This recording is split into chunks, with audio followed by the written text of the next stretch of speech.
Welcome once again to Ask Your Midwife. This afternoon, I'd like us to talk about how to take care of the umbilical cord.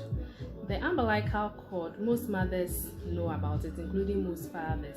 But for those of us who do not know the umbilical cord, when we say the umbilical cord, it's simply the connection between the mother and the baby in utero, or when the baby is in the womb, the connection between the baby and the placenta. That's that organ or that structure that connects the baby to the placenta is the umbilical cord. And this umbilical cord is responsible for transmitting oxygen, nutrients to the baby, as well as other metabolic activities.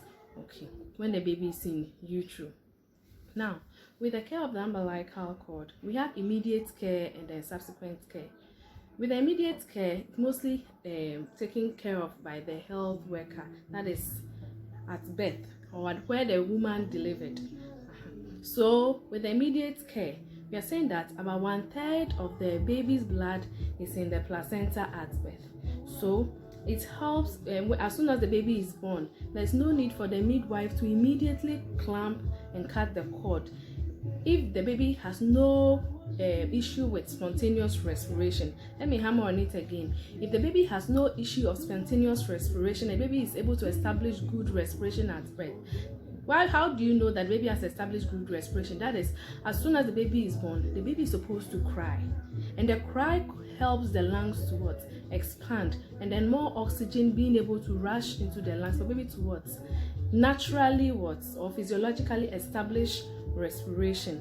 Now, this thing is done at the same time to allow the baby to have enough blood to help increase the baby's blood volume and also to prevent anemia to the baby.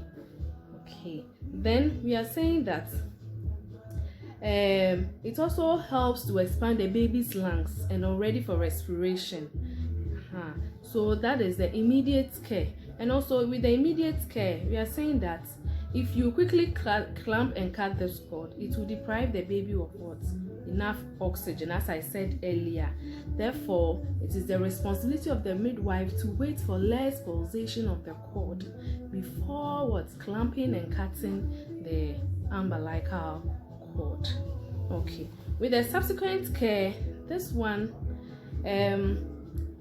it is done by what? The mother. At the same time to the midwife as well, because the midwife, within 6 hours, you are supposed to observe the baby, the umbilical cord, for any kind of bleeding. Because if there is bleeding, then you have to religate or reclamp the place in order to occlude any kind of vessel which may cause any bleeding. So with the subsequent care to the mother or the midwife has to also observe for what?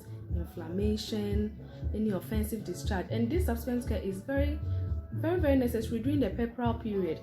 The pepperal period is during the 6 weeks of life of the baby. Yes, the woman have to take care of the cord very well. You have to observe it also. So you have to observe for inflammation, whether the place is swollen or there is redness around the skin where the umbilical cord is. You have to also observe for any offensive discharge. And bear in mind that anytime there is an offensive discharge, that means infection has set in. Then you also observe for odor, whether the place is smelling badly. Then you have to do daily cord dressing. With the daily cord dressing, gone were the days that we used to use spirits and then cotton, and now we are using the chlorhexidine gel.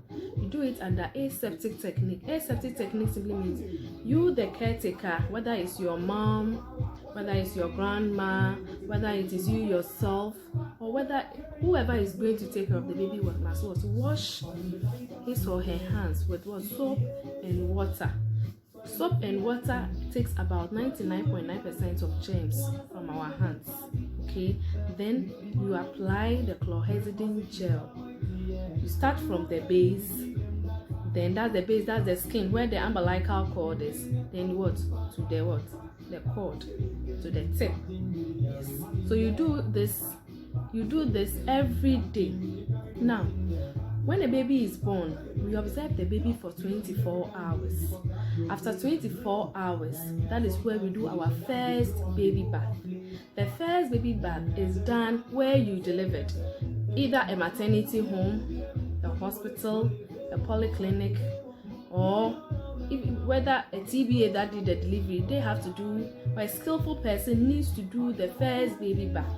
So the first baby bath, that is all. You do the first baby bath, then you care for the cord by cleaning it or by taking care of it with the chlorhexidine gel. Now, after the first baby bath, you don't bath the baby again. You do top and tail. With the top and tail, someone may ask, what is top and tail? Top and tail simply means you are not using soap and water to bath your child. No, but you are using warm water with a little bit of disinfectant, and then what? You clean the baby. You clean the baby. You don't do general bath or thorough bath. You clean the baby. That is thorough cleaning. Morning, afternoon, evening. Then as you clean, you care for the cord by using the chlorhexidine gel. Remember to wash your hands with soap and running water before you touch the cord, in order not to introduce infection to the sites. Now, after the top and tail, within 7 days to 14 days, the umbilical cord is supposed to fall off. And how will you know that it is falling off? It becomes dry. It's supposed to be dry. The cord must always be dry. So it becomes dry, and then what? It falls off on its own. When it falls off, continue to clean the stump with the gel until it's completely healed. Okay? But when the cord is not off, one thing that we should know as mothers is that we shouldn't, when we put on the baby diaper, we shouldn't cover the umbilical cord with the diaper. Why? Because we are always supposed to expose the umbilical cord to fresh air. Exposing it to fresh air makes it dry. It prevents it from being moist. So when you expose it to fresh air like that, it becomes dry, and the healing process too becomes faster. Okay? Then when you are being discharged from the hospital, you have to make sure that you adhere to every education your midwife or your doctor gives to you. Most of the times, mothers come to the facility with infection of the umbilical cord. You realize that the whole place becomes reddened, and then at the same time the place becomes gangrenous, greenish, pussy. It's a sign of infection, and this one can cause the baby's abdomen to be even distended and have temperature, and maybe the discomfort to make the baby cry. The more the baby cries, the more the baby's temperature rises up, and such babies will have to see a doctor. And also we have to avoid putting on Pepsodents. In our parts of our country, most of the times you go to our villages and some of our towns, some of our mothers place Pepsodents. Pepsodent is very harsh, and it is the mint is too strong for the baby's skin. Bear in mind, the baby's skins are always very delicate. Okay, so when you do that, already it will make the baby uncomfortable, and Pepsodent does not contain antibiotics to enhance or to cause healing process, or to make the thing fall off on time. We also have to refrain from using cow dung. Some of our mothers in the villages use cow dung. I'm pleading with our mothers in the villages. We should desist from using cow dung from applying on the baby's umbilical cord, because we are exposing these babies to neonatal tetanus. Okay, so we have to avoid that. Others also use sand or soil to apply on the baby's cord, which is also a very bad practice.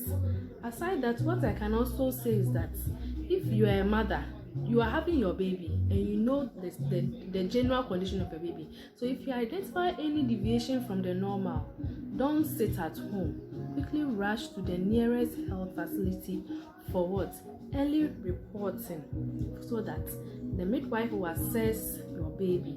If there is a possible infection or there's the chance that the baby is not feeling well, the midwife will know and refer you to the appropriate quarters for appropriate intervention and then management.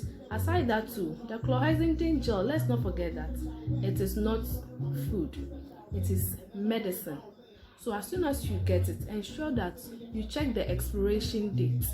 If you cannot read, any relative who can read, kindly give it to that relative to assist you to check the expiry date, because you're going to use it on a neonate, a baby, an innocent child. Okay, if you're not too sure to, take it to your midwife to look at the expiry dates for you before you use it. Okay, and also one thing that I also like to hammer on is, especially for our first time mothers, because mostly we the first time mothers, we have anxieties all the time because we've not seen certain things. One thing I like to express on, or one thing I like to say is that when the baby's umbilical cord falls off and you see a little bit of blood, yes, don't be alarmed. It is not something alarming unless the bleeding is something that is not normal. And if you are not comfortable with it, kindly report to your midwife, or your midwife to assess whether it is normal or not for you. Thank you.